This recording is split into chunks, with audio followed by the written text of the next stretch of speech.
Mas aqueles que se tornarem advogados só tem 3 tipos de advogados. Não é isso? O advogado honesto, o advogado pilantra e o advogado... Não é isso. Não. Tipos de advogados são 3 os tipos de advogados. Não é isso? O advogado liberal, o advogado público e o advogado empregado.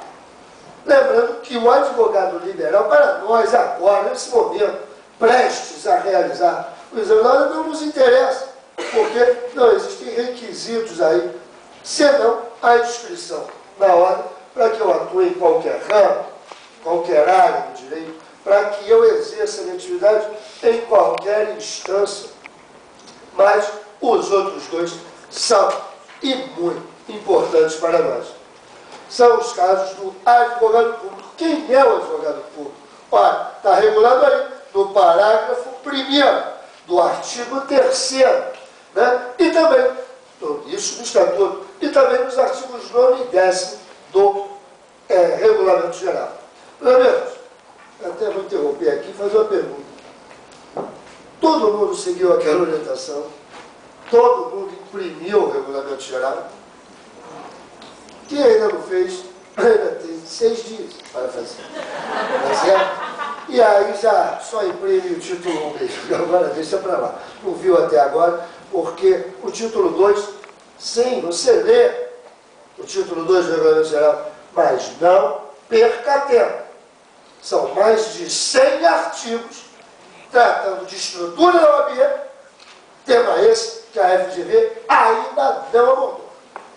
E se eu fizer, com certeza deve ser no que diz respeito ao título 2 da Lei 8.906. Tá certo? Mas o título 1 não. O título 1 do regulamento, sim. É o 0 cai toda hora dentro do exame de ordem. Então, advogado empregado está aí no parágrafo 1º do artigo 3º do Estatuto e artigos 9 e 10 do Regulamento Geral. Quem são os advogados públicos? Ora, exercem atividade de advocacia, sujeitando-se à Lei 8.906, além do regime próprio a que se subordinam quem? São os defensores públicos, advogados gerais da União, procuradores dos estados, municípios, autarquias, fundações públicas, todos esses são advogados. Advogados inscritos na OAB, eles têm inscrição, eles podem votar e ser eleitos. Lembrando que o quê? Na forma do artigo 29, esse sujeito não está impedido, artigo 30, nem incompatível. O 29 diz que os procuradores gerais, os advogados gerais, todos os chefes de determinada carreira jurídica pública, esses sujeitos, eles têm um exercício limitado da advocacia. Eles só estão autorizados a exercer a advocacia no âmbito de suas atribuições institucionais. Ok? Mas tudo para cair, tudo e mais um pouco, é o quê? Advogado empregado. Advogado empregado. Artigo 18 a 21 do Estatuto. Artigos 11 a 14 do Regulamento Geral. Né? No caso do advogado empregado, eu não perco a minha independência, a minha isenção pelo fato de estar empregado. Não é por ser empregado que ver-me obrigado à prestação de serviço de interesse unicamente particular do meu empregador. Mas existem três características que deixei bem claro para vocês. Eu não quero que vocês esqueçam nunca. E todos sabem que quando eu digo nunca, é até o dia 5 de fevereiro de 2012. São aquelas 3 características básicas do advogado empregado. Carga horária, meus amigos. Qual é a carga horária do advogado empregado? Em regra, não é verdade? Em regra, ela é de 4 horas. Em regra, por quê? Porque ela pode ser ela pode chegar até 8. Havendo acordo coletivo, convenção coletiva, ou sendo contratado em regime de dedicação exclusiva. Então, a carga horária do advogado empregado, em regra, é de 4 horas diárias, podendo chegar até 8, havendo acordo coletivo, convenção coletiva ou sendo contratado este em regime de dedicação exclusiva. O outro aspecto relevante, importante, é a hora extra. A hora extra do advogado empregado, meus amigos, ela não pode ser remunerada por um percentual menor, inferior a... Estou gostando de ver. Isso deixa o professor feliz e animado.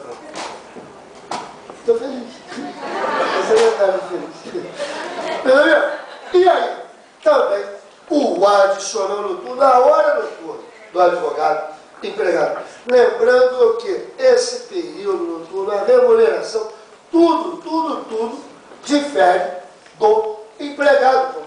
Afinal de contas, a hora noturna da advocacia tem início às 20 horas do dia e termina às 5 horas do dia seguinte. 20 mais 5 é 25. É o percentual que vai ser incidir aí sobre a hora trabalhada nesse período. Ok? Meus amigos, ainda quero lembrar o seguinte. O artigo 21 do Estatuto. Lembrando que o quê? Lembrando que ele foi atacado por ação direta de inconstitucionalidade, mas não teve a sua eficácia suspensa. Mas o STF determinou que ele fosse interpretado de acordo com a suspensão da eficácia do parágrafo 3º do artigo 24. Lembra-se do parágrafo 3º do artigo 24? Aquele que o quê? Tornou aqui no Brasil, pela primeira vez em nossa história, os honorários de sucumbência um direito disponível.